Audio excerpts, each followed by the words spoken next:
Chipsimiz 900. Aka nima bo'ldi ves?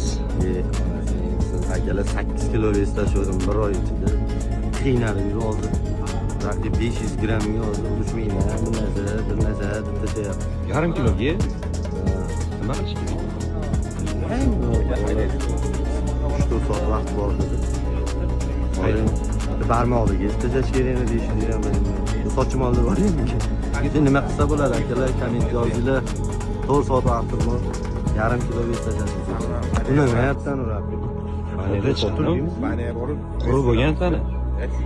Aka hijama qildirib yuboring. Ha, yozib qoldirsiz. Hozir qilamiz a 500 ga. Variantlar bo'lsa, ves tashlab ko'rganlar bo'lsa, nima qilish kerak? 2 soat vaqtimiz bor. Yarim kilo ves yo'qotish kerak, bo'lmasa jang bo'lmaydi.